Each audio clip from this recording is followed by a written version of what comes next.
IISER പ്രവേശന പരീക്ഷയിൽ ഉജ്ജ്വല വിജയം കരസ്ഥമാക്കി ബ്രില്യൻ സ്റ്റഡി സെന്റർ. അഖിലേന്ത്യാ തലത്തിൽ 1ാം റാങ്ക് നേടിയ ജസ്വിൻ കുര്യാക്കോസ് കേരളത്തിന്റെ അഭിമാനമായി മാറി. ആദ്യ 100 റാങ്കിൽ ഇടം പിടിച്ച 5 പേരും ബ്രില്യൻ സ്റ്റഡി സെന്ററിലെ വിദ്യാർത്ഥികളാണ്.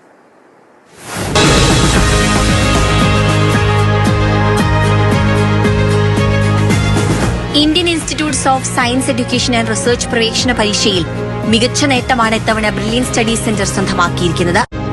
ജസ്വിൻ കുര്യാക്കോസിനാണ് അഖിലേന്ത്യാ തലത്തിൽ 1ാം റാങ്ക്. അധ്യാപക ദമ്പതികളായ ബോബിൻ ജോസിന്റെയും ബിന്ദു കെവിയുടെയും മകനാണ് ജസ്വിൻ കുര്യാക്കോസ്.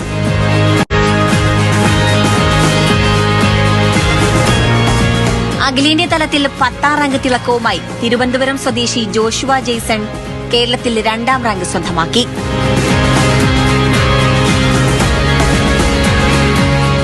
ദേശീയതലത്തിൽ 21ാം റാങ്ക് നേടി കൌശിക് കൃഷ്ണയും 53ാം റാങ്ക് നേടി ദിവിത് നായരും 83ാം റാങ്ക് നേടി നടാഷ രാജ്മോഹനും കേരളത്തിലെ ആദ്യ 5 റാങ്കുകാരിൽ ഇടം നേടി. ആദ്യ 100 റാങ്കിൽ ഇടം പിടിച്ച 5 വിദ്യാർത്ഥികളും ബ്രില്യൻ സ്റ്റഡി സെന്ററിൽ നിന്നാണ്. ആദ്യ 500-ൽ 30 റാങ്കുകളും ആദ്യ 1000-ൽ 50ഓളം റാങ്കുകളും കരസ്ഥമാക്കിയത് ബ്രില്യൻ സ്റ്റഡി സെന്ററിലെ വിദ്യാർത്ഥികൾ തന്നെ. ഇതോടെ ഈ വർഷം വന്ന എല്ലാ പ്രവേശന പരീക്ഷകളിലും സമ്പൂർണ്ണ ആധിപത്യം നേടിയിരിക്കുകയാണ് Brilliance study centre. Mathrubhumi news, Kottayam.